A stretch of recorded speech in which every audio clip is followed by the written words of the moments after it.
Namaskar. Hello and welcome to Sansad TV. I am Namrata Singh and you are watching Question Hour. This show focuses on questions raised by members in both houses of Parliament concerning matters of national interest. In the Rajya Sabha, members from various parties posed questions related to 14 ministries and sought responses from the respective ministers.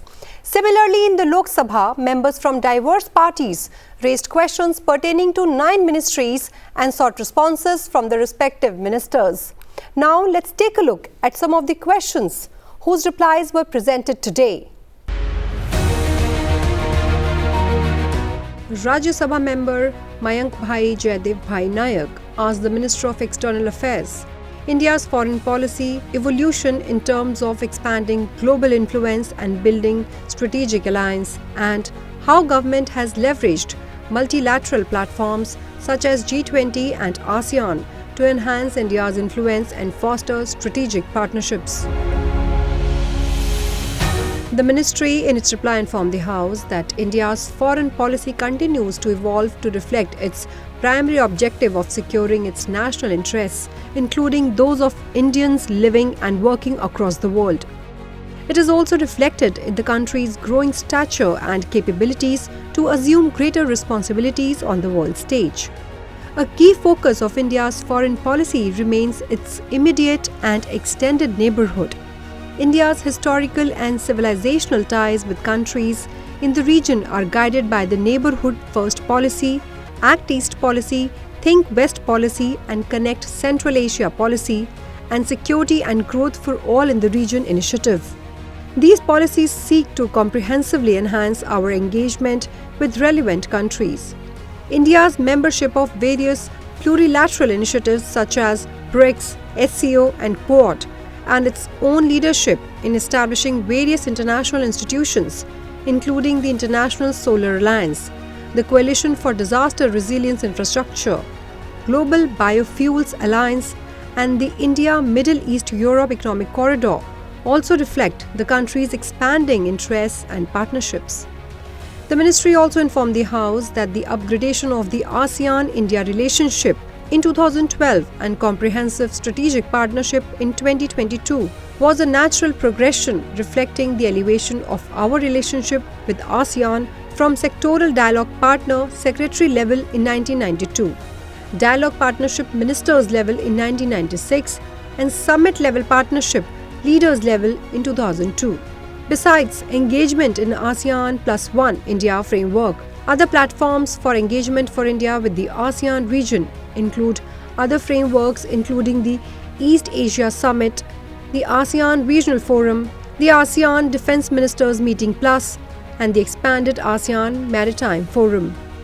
The ministry further informed the House that India's G20 presidency from 1st December 2022 to 30th November 2023 provided an opportunity to highlight its development initiatives and focus on developmental priorities and concerns of fellow Global South countries at G20.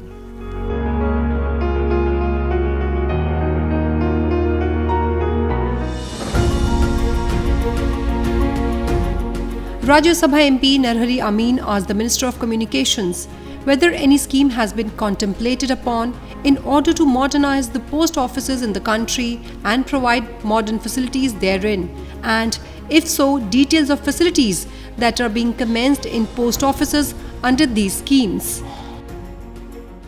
Sir, from stamps to savings, postcard to payment banks, letter to livelihoods, post offices have been transformed under the visionary leadership of Sri Narendra Modi ji to be a backbone of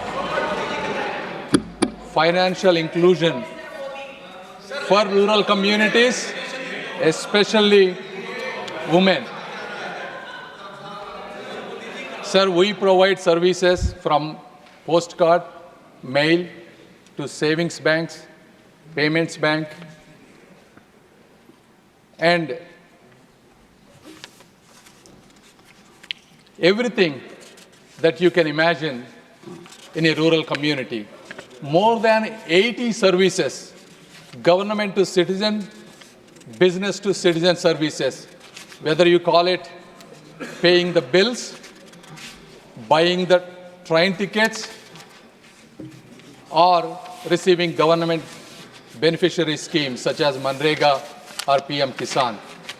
So the post office must be looked at the larger construct of what we want to do for rural communities, especially women. Because if you look at it, sir, on an average, the national banks have around 20% of women accounts. Ever since Modi ji envisioned the development of women and the initiation of India, please listen, India's Post Payments Bank, we have opened more than 45% of women accounts. Never in the history. So, one second. I am coming to one by one, please. Let me answer, please, madam. Please. I respect all of you. Let me answer you. You can ask supplements. I am happy to answer. Sir, under IT modernization, we spent 5,700 crores. And we have given 1.4 lakh mobile phones and 1.4 lakh thermal printers, 3 lakh biometric devices to make every postman a mobile ATM so that they can go to the doorstep of every rural household and deliver banking services. So what can we charge for these kind of, how can we account the amount of money that we spend on these people? So not everything that the government provides should be considered as part of a business. There is a moral, social responsibility that we make our services not only achievable but affordable for everybody. Lok Sabha MPs Selvam G, C.N. Annadurai asked the Minister of Power the objectives and salient features of the Deen Dayal Upadhyay Gram Jyoti Yojana and its contribution to rural electrification. The details of number of villages and households electrified under the scheme and the current status of electrification coverage. And the target year for achieving 100% rural electrification under DDU-GJY. आज RDSS के माध्यम से जो कुछ योजनाएं तय की जाती हैं उसके अंदर ऑपरेशनल एफिशिएंसीज और financial sustainability of distribution sectors, इसके ऊपर ही सारा काम ये किया जा रहा है। इसलिए इस संबंध में डिस्ट्रीब्यूशन के संबंध में कोई बात आती है तो इसका जवाब दिया जाए। बीपीएल के हाउस होल्ड्स के अंतर्गत अभी तक 49,25,000 और हाउस होल्ड्स को इस योजना के अंतर्गत और लाभ पहुंचाया गया है। अभी तक जो टोटल हाउस होल्ड्स हैं, number of house holds electrified, वो 2,86,13,000 DDU-GJY और सौभाग्य स्कीम के अंतर्गत इस योजना का लाभ और ये अभी तक पहुंचा दिया गया। Lok Sabha members Mohite Patil Dhairishil Raj Singh, Sanjay Dina Patil, Supriya Sule and Professor Varsha Eknath Gaikwad asked the Minister of Micro, Small and Medium Enterprises the key objective of a scheme for promotion and innovation, rural industries and entrepreneurship, Aspire. The ministry in its reply informed the House that key objectives of a scheme for promotion of innovation, rural industry and entrepreneurship is to create employment opportunities in the agro-rural sector by establishing a network of livelihood business incubators to impart various skill development and incubation programs to the rural youth, women and unemployed. The programs offered by the LBIs aims to enable beneficiaries to set up their own enterprises or secure suitable employment in nearby industries. The scheme aims to promote entrepreneurship and job creation in rural and underdeveloped regions by fostering skill development and supporting micro-enterprise creation through its livelihood business incubators. Furthermore, the ministry informed that since inception, over 1 lakh beneficiaries have been trained under Aspire, of which 31,521 beneficiaries have been gainfully employed.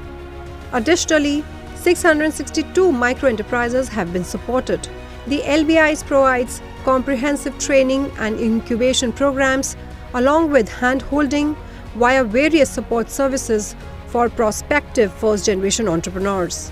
As part of monitoring and evaluation mechanism and to track the outcome, online monthly data is collected through a dedicated portal with respect to number of beneficiaries trained, beneficiaries which became wage employed, and number of micro-enterprises supported or established.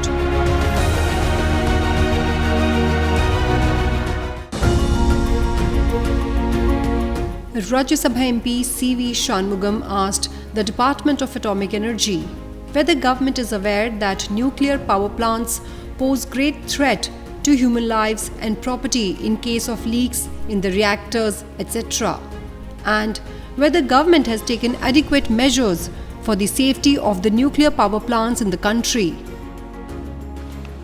There is already a treaty in place and India is a part of that, and all the safeguards have been taken care of, and in no way will the supplier be affected, which was actually the apprehension in the early phases which led to some amount of disenchantment on account of the foreign supply. So this is Civil Liberty on Nuclear Damage 2010. So in case of accident, the first liability is on the operator. In case of operator proving the supplier's fault, then it is the second one. Supplier plus operator insured for rupees 1,500 crore, and operator, that is the NPCL, pays a premium of about 120 crore. And beyond 1,500 crore, the Government of India up to 3,000 crore. And beyond that, since the conventional supplementary compensation, India is part of that too, it is taken care of as far as the nuclear damage is concerned. So all the apprehensions have been addressed from time to time. And I think this debate is now no longer alive because it was being taken care of for several years now. But at the same time, I'm sure the member would be glad to know that in the recent few years, the Atomic Energy Department, like the Space Department, has acquired an extreme degree of esteem in the world platform. Just as in the case of the space sector, in the last 3 years after it was opened to the private sector, it has made a quantum leap from just one-digit startup, now we are 300. In the space sector also, because the question pertains to the atomic energy, I would rather stick to that. Here also, we have a certain world records achieved in the last few years. In the last 10 years, ever since Prime Minister Modi took over, the KGS-1 in Karnataka, the Kaiga generating station, has completed a record number of 962 days of continuous operation. So India, which was considered to be having a very dismal capacity as far as nuclear energy is concerned, is now setting also role parameters for the other countries. Similarly, our Tarapur plant has completed 50 years of operation, which itself is also a record. And the first indigenous pressurized water reactor is coming up at Kakrapur, Gujarat. All the 4 units have been made functional. The Kundakulam, which was envisaged somewhere in 1989, was lying pending, is also now functional. And besides that, I think living up to Homi Baba's declaration of using atomic energy for peaceful purposes, today it is no longer confined only to the limited functions or limited applications. We have atomic energy being applied in a large scale in agriculture, in preservatives of food, also in developing jackets for security persons, etc. So I can go on and on. But having said that, I think now is the time when instead of being led, as far as the scientific initiatives are concerned, India is also in a position to lead in certain ways and also offer cues to others. Lok Sabha members Bharatuhari Mehtab and P.P. Chaudhary asked the Minister of Civil Aviation whether government proposes to develop 50 additional airports over next 5 years. If so, detailed plan and timeline drawn for completion of each airport. The manner in which said initiative aims to enhance the airport ecosystem across the country, and whether government has taken initiative for operationalization of Pali Airport in Rajasthan, Latur Airport in Maharashtra, Singrauli in Madhya Pradesh and Bokaro in Jharkhand recently. The Charbatiya airspace is currently with the Aviation Research Center. And from the Civil Aviation Department under the leadership of our Honorable Prime Minister, we want to expand the airport network as much as possible. Jitne zyada ban jaye utna acha hai hamare liye. But when it comes to these airports being operated or owned by certain different institutions, once the institution agrees to let it operate for civilian operations, only then we come into the picture, sir. So I understand the request coming in from the honorable member, but I would say that if the state also comes in, and if the state and obviously the Aviation Research Center, jiske paas abhi ye airport hai, if they agree to run for civilian operations, then the Ministry of Civil Aviation will go ahead with the proposals. Sir, I will give you a general picture from 2014. What were 74 airports in 2014, now in the last 10 years, we have expanded the whole airport network to 157 airports, sir. And I can proudly say that India has reached that passenger capacity limit where they have crossed 5 lakh passengers in one single day. This is a great achievement and a great milestone for the Ministry of Civil Aviation, and we take great pride in that. With the improvement of the network, we have created, the more number of passengers have come into this air travel network, sir. And honorable member has specifically asked regarding the job creation multiplier and the economic multiplier. So you can imagine with the number of passenger movement that is happening in all the airports, and we have created 80 airports, sir, in these tier 2 and tier 3 city networks.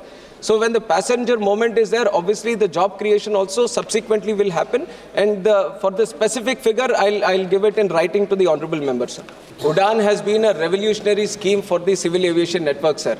Under the UDAN scheme, whatever unserved or underserved airports are there, the only way we could invite the airlines to run some routes from the airports was giving viability gap funding, and this was happening through the UDAN scheme. उड़े देश का आम नागरिक, यही सोचती sir हमारी प्रधानमंत्री नरेंद्र मोदी जी की कि आम नागरिक, हमारे देश का जो आम जनता है वो भी हवाई जहाज से ट्रैवल करे, उसको सही करने का काम ये उड़ान के तहत हमने किया है, सर. और जो ये पाली का है, हमने आइडेंटिफाई किया कि सोजत एयर स्ट्रिप पाली में है. पाली एक जैसे कि माननीय सांसद जी ने बताया कि एक स्ट्रैटेजिक लोकेशन है, अभी इंडस्ट्रियल हब भी वहाँ पे बनने वाला है, तो ज़रूर वहाँ पे एयर कनेक्टिविटी उस जगह की इकोनॉमिक एक्टिविटी को भी बढ़ावा देने के लिए बहुत उपयोग रहेगा. तो उड़ान में एक बार लिस्ट हो जाता है सर कोई भी एयरपोर्ट, उसका कंटिन्यूस बिडिंग में रहता है.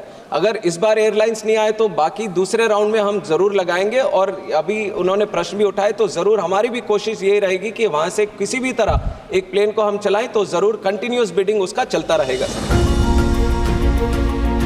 Lok Sabha member Dushyant Singh asked the Minister of Food Processing Industries details of the steps taken or being taken by the government to promote the production-linked incentive scheme for food processing industries in underdeveloped and rural areas, along with the contribution of the scheme to the overall growth and development of the food processing sector in the country. प्रधानमंत्री साहब का बहुत ज़्यादा इस पे ध्यान है, क्योंकि अगर किसान की, फार्मर की, अगर सर उसकी हमें उसको फ़ायदा देना है, उसकी इनकम डबल ट्रिपल करनी है, तो फूड प्रोसेसिंग एक ऐसा माध्यम है जिससे हर पिछड़ा, गरीब, वंचित, ऐसी की बात करें, इससे जुड़ के ही सर वो प्रॉफिट कमा सकता है. जैसे मंत्री जी ने कहा, ये सर बिल्कुल ठीक है. ये स्कीम 31 मार्च 2021 को शुरू हुई थी और सर 26-27 तक ये चलनी है. इसमें सर 10,900 करोड़ रुपया हमने रखा है. सर ये डिमांड ड्रिवन स्कीम है. सर आपको खुद आके अप्लाई करना पड़ेगा. जब आपकी डिमांड मिनिस्ट्री में आएगी तो कोई भी डिमांड जो करेगा उसे हम पूरी करेंगे। जहाँ तक सर आप भी राजस्थान से आते हैं, मैं क्योंकि ये स्टेट गवर्नमेंट, डिस्ट्रिक्ट से स्टेट, स्टेट से सेंट्रल गवर्नमेंट, वो सारी स्टेट्स डिस्कशंस करती हैं।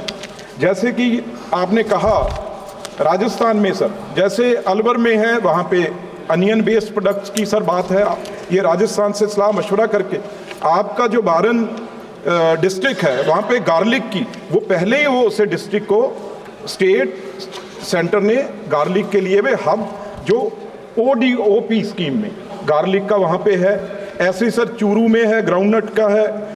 Well, that is all I have for you in this edition of Question Hour. Stay tuned and thank you for watching Sansad TV.